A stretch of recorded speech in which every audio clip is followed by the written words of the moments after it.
Movie की starting scene में हम एक साइंटिस्ट जो कि कहानी का मेन कैरेक्टर है उसे देखते हैं, जिसका नाम सेबास्टियन होता है। वो एक ऐसा साइंटिस्ट था जिसने इतने साल की मेहनत लगाकर एक ऐसी मेडिसिन इन्वेंट कर दी जिससे वो किसी भी लिविंग थिंग, जिनमें इंसान और जानवर इंक्लूड है, उन्हें गायब कर सकता था। लेकिन वो ऐसी मेडिसिन बनाने में कामयाब नहीं हुआ जिससे वो इनविजिबल थिंग्स यानी गायब हुई चीजों को वापस ला सके। और पिछले 1 साल से वो इस प्रोजेक्ट पर काफी वर्क कर रहा था जिससे वो मिसिंग हुई चीजों को वापस लाने में कामयाब हो जाए। वो इस पर काफी स्ट्रगल करता है और फाइनली उसकी मेहनत रंग ले आती है, यानी वो ऐसी मेडिसिन बनाने में कामयाब हो चुका था जो गायब हुई चीजों को वापस ला सके। असल में उसने गायब होने वाली मेडिसिन से बहुत सारे एनिमल्स को गायब किया हुआ था जिन्हें वो वापस लाना चाहता था। लेकिन अब जबकि वो इस मेडिसिन को बनाने में कामयाब हो गया था तो वो इस बात को अपने बाकी कोलीग साइंटिस्ट से शेयर करता है और उन्हें लैब में आने के लिए कहता है। लैब में एक गोरिल्ला था जिसे उन्होंने गायब किया हुआ था। वो लोग उसे काफी मेहनत लगाकर पहले तो बेहोश करते हैं और बाद में उसे बेड पर लेटाकर उसके हाथ पांव बांध दिए जाते हैं और वो उसमें वो मेडिसिन इंजेक्ट करते हैं जो कि सेबास्टियन ने बनाई थी गायब हुई चीजों को वापस लाने के लिए। और जब वो उसके अंदर वो मेडिसिन इंजेक्ट करते हैं तब उसे काफी डिफिकल्टी का सामना करना पड़ता है क्योंकि उसकी हार्ट बीट बढ़ जाती है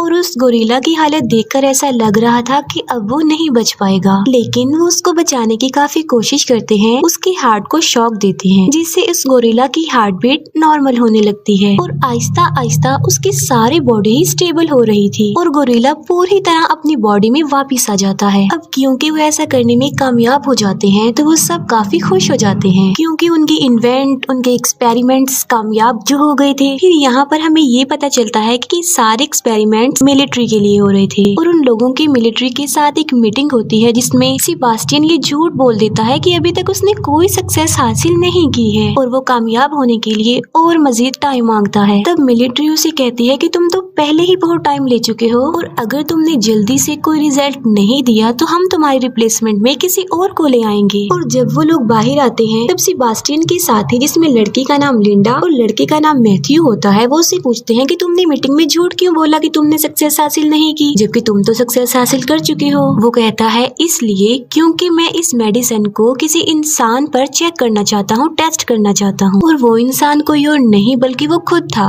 सेबास्टियन था, जिस पर वो अपने बाकी कोलीग से मीटिंग करता है। और वो यहाँ पर भी अपने कोलीग से झूठ बोल देता है कि आर्मी ने हमें इस मेडिसिन को इंसानों पर टेस्ट करने की परमिशन दे दी है जबकि ऐसा कुछ नहीं था और मैं इसे अपनी ही बॉडी पर टेस्ट करना चाहता हूँ। और लिंडा और मैथ्यू भी उसका इस बात पर साथ देते हैं, हालांकि ये झूठ होता है, ऐसा कुछ नहीं होता। सेबास्टियन अपनी बॉडी में गायब होने वाली मेडिसिन इंजेक्ट करवाता है जिसकी वजह से उसे काफी पेन होती है और आखिरकार वो गायब हो जाता है। लेकिन वो साथ साथ बेहोश भी हो जाता है और उसे वापस होश में आते आते तकरीबन 17 घंटे लग जाते हैं। और जब वो होश में आता है तब वो लाइट को बेयर नहीं कर पा रहा था और वो लाइट ऑफ करने के लिए कहता है। तब सारी लाइट्स ऑफ करवा दी जाती हैं। सेबास्टियन अब कम्प्लीटली गायब हो चुका था और उसकी बॉडी का टेस्ट किया जाता है, यानी उसकी बॉडी का चेकअप होता है जिसपे पता चलता है कि उसकी बॉडी बिल्कुल नॉर्मल है। आसपास जितनी भी गर्ल्स होती हैं वो खुद को सेफ महसूस नहीं कर रही थी बल्कि वो अनकंफर्टेबल फील कर रही थी क्योंकि उन्हें अपने आसपास सेबास्टियन की प्रेजेंस का एहसास हो रहा था। 3 दिन गुजर चुके थे और अब सेबास्टियन को विजिबल करने यानी वापस उसे उसकी बॉडी में लाने का टाइम हो चुका था और वो उसमें वो मेडिसिन इंजेक्ट करते हैं जिसे वापस लाया जा सकता हो। तब फिर से सेबास्टियन को पेन होती है और मुसीबत की बात ये होती है कि वो विजिबल भी नहीं हो पाता और उसकी हालत काफी नाजुक हो जाती है। वो अपनी मौत के बहुत करीब होता है। अब क्योंकि उनके पास और कोई रास्ता नहीं होता तो वो सेबास्टियन को एक मास्क पहना देते हैं ताकि वो सब उसे देख सके और इस बात को लेकर सेबास्टियन काफी गुस्सा हो जाता है और उसकी मैथ्यू से बहस हो जाती है। वो उस पर शाउट करता है कि 10 दिन में जितनी तुमने मुझे पेन दी है, जितना लाइट में जलाया है, उसकी पेन सिर्फ मैं ही महसूस कर सकता हूँ। अब क्योंकि सेबास्टियन विजिबल नहीं हो पा रहा था तब उसकी मेंटल स्टेट भी खराब हो रही थी। इतने दिन से वो इनविजिबल था और काफी परेशान था जिसकी वजह से वो यहाँ से जाना चाहता चाहता था। और एक दिन तंग आकर सेबास्टियन लैब से बाहर चला जाता है और सीधा अपने घर आ जाता है। घर आकर वो अपनी नेबरहुड की एक लड़की को देखता है जिस पर वो पिछले कुछ अरसा से नजर रख रहा था। सेबास्टियन अपना मास्क उतार देता है और उस लड़की के घर की डोरबेल बजाता है और जब वो दरवाजा खोलकर देखती है तब वहाँ पर कोई भी नहीं होता क्योंकि सेबास्टियन इनविजिबल जो था और वो उसके घर में घुस जाता है। लिंडा सेबास्टियन के घर आती है और वो देखती है कि वहाँ पर उसका मास्क पड़ा हुआ है जिसे देखकर वो डर जाती है। लिंडा वापस लैब में आती है और अपने बाकी कोलीग से वो मीटिंग करती है कि सेबास्टियन हमारे लिए किसी खतरे से खाली नहीं है क्योंकि वो मास्क के बगैर घूम रहा था और इनविजिबल भी था। और तभी वहाँ पर सेबास्टियन आ जाता है। लिंडा उसे वार्न करते हुए कहती है कि अगर तुमने आज के बाद ऐसा किया तो वो मिलिट्री को तुम्हारी शिकायत कर देगी। तब सेबास्टियन लिंडा की इस बात पर एग्री हो जाता है, लेकिन अभी भी सबके दिल में डर था क्योंकि सेबास्टियन दिमागी तौर पर काफी अजीब था और वो ये डिसाइड करते हैं कि वो हर वक्त सेबास्टियन पर नजर रखेंगे। हालांकि सेबास्टियन इनविजिबल होता है लेकिन उस लैब में एक ऐसा कैमरा था जो उसे इनविजिबल होने के बावजूद भी देख सकता था और इस बात का सेबास्टियन को भी पता था कि उस पर नजर रखी जा रही है, जिसकी वजह से अब वो इस लैब से बाहर नहीं जा सकता और इसीलिए वो कैमरा की सेटिंग को खराब करके पिछली कोई रिकॉर्डिंग प्ले कर देता है जिससे सबको ये लगे कि वो अभी भी लैब में है। और ऐसा करके वो लैब से बाहर चला जाता है और वो सीधा लिंडा के घर जाता है और वहाँ जाके उसे पता चलता है कि लिंडा और मैथ्यू रिलेशनशिप में है, जिस पर उसे काफी गुस्सा आता है क्योंकि वो लिंडा को लाइक करता था और गुस्से में आकर वो उसके घर की विंडो का ग्लास तोड़ देता है। और लिंडा जब बाहर देखती है तब वहाँ पर कोई नहीं होता। तब उसे डाउट होता है कि कहीं ये सेबास्टियन तो नहीं है और ये बात कंफर्म करने के लिए वो लैब में कॉल करती है और लैब में जो आदमी होता है वो लिंडा को बताता है कि सेबास्टियन यहीं पर है क्योंकि अभी भी वहाँ पर वो पुरानी वीडियो फुटेज चल रही थी जब सेबास्टियन बेड पर लेटा हुआ था, जिसकी वजह से वो समझता है कि सेबास्टियन वहीं पर है लेकिन वो वहाँ पर नहीं होता। सेबास्टियन जब लैब में वापस आता है तब उसे काफी गुस्सा आया होता है और वहाँ पर वो एक डॉग को मार डालता है। नेक्स्ट डे जब एनिमल डॉक्टर जानवरों को खाना देने आती है तब वो देखती है कि वो डॉग मरा हुआ है और वो इस बारे में सेबास्टियन से पूछती है कि कहीं ये तुमने तो नहीं किया, जिस पर सेबास्टियन उसे कहता है कि मैं इस बारे में कुछ नहीं जानता। तब कंफर्म करने के लिए वो सारे वीडियो फुटेजेस चेक करती है लेकिन उसे कुछ भी पता नहीं चल पाता। रात को फिर से सेबास्टियन लिंडा के घर पर जाता है और वहाँ पर लिंडा को सेबास्टियन की प्रेजेंस का एहसास होता है और उसे शक होता है कि वहाँ पर जरूर कोई ना कोई है और इस बार वो खुद लैब जाकर चेक करती है। तब उसे पता चल जाता है कि सेबास्टियन ने उन्हें पागल बनाने की कोशिश की है क्योंकि वहाँ पर सेबास्टियन होता ही नहीं है। तब वो डिसाइड करती है कि ये बात वो अपने सीनियर डॉक्टर को बता देगी। तब लिंडा और मैथ्यू उस सीनियर डॉक्टर के पास जाते हैं और उन्हें सब कुछ बता देते हैं। ये बात सुनकर उस डॉक्टर को काफी गुस्सा आता है और वो लिंडा और मैथ्यू को इस प्रोजेक्ट से हटा देते हैं। उन दोनों के जाते ही वो सीनियर डॉक्टर इस बात को अपने बाकी साथियों को भी बताने लगे थे लेकिन वो फोन डेड हो गया था और तभी वहाँ पर सेबास्टियन पहुँच जाता है और सीनियर डॉक्टर को पानी में डुबोकर मार डालता है। नेक्स्ट मॉर्निंग सेबास्टियन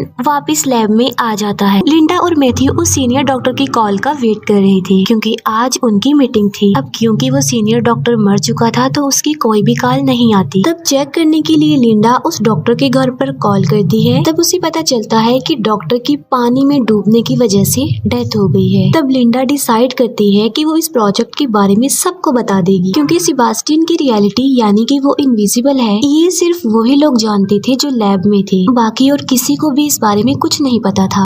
और जब वो कॉल मिलाती है तब उसका फोन भी डेड हो चुका था और तब वो वहाँ से बाहर निकलने की कोशिश करते हैं लेकिन कोई भी डोर ओपन नहीं हो रहा था क्योंकि सेबास्टियन ने सब डोर्स के कोड इनएक्टिव कर दिए थे और वहाँ पर सिर्फ सेबास्टियन का कोड ही एक्टिवेट हो रहा था। वो लोग डिसाइड करते हैं कि कुछ भी हो जाए वो सेबास्टियन को पकड़ के ही रहेंगे क्योंकि अभी भी वो उसी लैब में ही था। उनमें से एक लड़की जिसका लैब में कुछ रह गया था और जब वो वापिस उसे लेने जाती है तब सेबास्टियन उसे मार डालता है। उन लोगों को पता चल चुका था कि सेबास्टियन उन्हें एक एक करके मार डालेगा क्योंकि वो नहीं चाहता था कि किसी को भी उसकी रियलिटी पता चले कि वो इनविजिबल है। लैब में एक ट्रेसर की हेल्प लेकर वो सेबास्टियन की लोकेशन ढूंढ लेते हैं और वहाँ पर उसे पकड़ने के लिए दो लोग जाते हैं। एक तो मैथ्यू होता है और दूसरा उसका फ्रेंड होता है। वहाँ पर सेबास्टियन मैथ्यू के फ्रेंड को इंजर्ड कर देता है। मैथ्यू सेबास्टियन पर फायरिंग भी करता है लेकिन उसे कुछ भी नहीं होता और वहाँ पर उसके शैडोज नजर आने लगते हैं और वो वहाँ से भाग जाता है। मैथ्यू के फ्रेंड का काफी खून बह चुका था और उसे ब्लड की जरूरत थी। तब लिंडा की फ्रेंड ब्लड लेने जाती है और वहाँ पर सेबेस्टियन भी पहुँच जाता है और वो उस लड़के को मार डालता है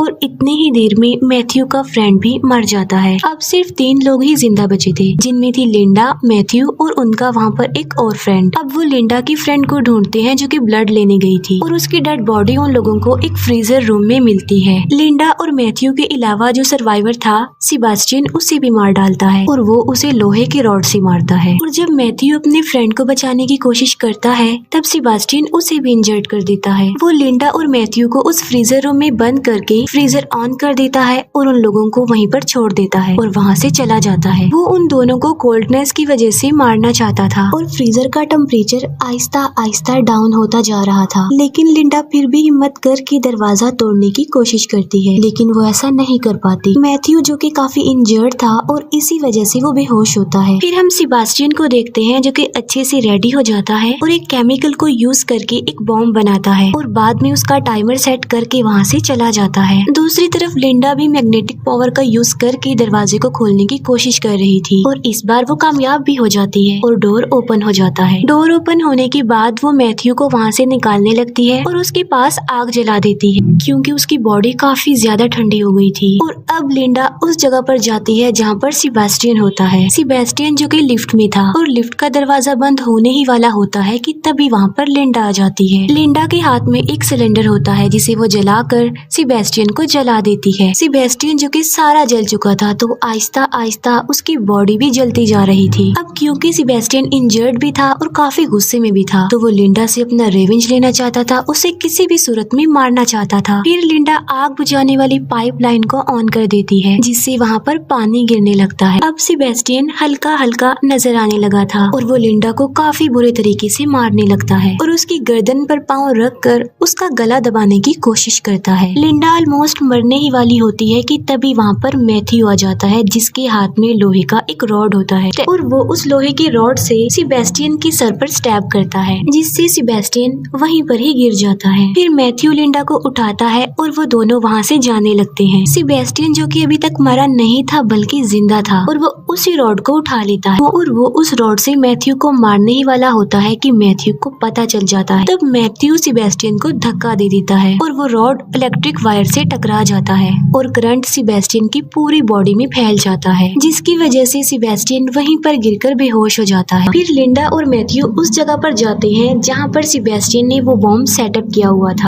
वो दोनों समझ चुके थे कि उनके पास टाइम कम है और वो इस बॉम्ब को एक्सप्लोड होने से नहीं रोक सकते और वो लोग यहाँ से बाहर भी निकलना चाहते हैं, लेकिन वो लिफ्ट के जरिए यहाँ से बाहर नहीं जा सकते थे क्योंकि सेबेस्टियन ने उनकी अराइवल और डिपार्चर इनएक्टिव कर दी थी और इसीलिए वो लोग इमरजेंसी एग्जिट जो लिफ्ट के साथ होती है उसके सहारे ऊपर चढ़ने लगते हैं और जब वो ऊपर जा रहे होते हैं कि तभी बॉम्ब ब्लास्ट हो जाता है और वो लोग ऊपर चढ़ रहे होते हैं कि नीचे से सेबेस्टियन लिंडा का पाँव पकड़ लेता है क्योंकि सेबेस्टियन अभी भी जिंदा था और मैथ्यू लिंडा को बचाने के लिए आगे बढ़ता है। लेकिन इससे पहले कि मैथ्यू उन लोगों तक पहुंचता, सेबेस्टियन लिंडा को लेकर लिफ्ट में आ जाता है। जब वो दोनों लिफ्ट में होते हैं तब लिंडा एक वायर जो कि लिफ्ट में लगी हुई थी उसे पकड़ लेती है और उस वायर के जरिए ही लिफ्ट ऊपर से नीचे आ रही थी। लिंडा अपने पाँव से एक बटन प्रेस कर देती है जिससे वो वायर लिफ्ट से अलग हो जाती है और सेबेस्टियन उस लिफ्ट के साथ नीचे जाकर गिरता है और नीचे ब्लास्ट की वजह से आग जल रही होती है जिसमें सेबेस्टियन जलकर मर जाता है और लिंडा आहिस्ता आहिस्ता मैथ्यू के पास आने लगती है। लिंडा मैथ्यू के पास पहुंच जाती है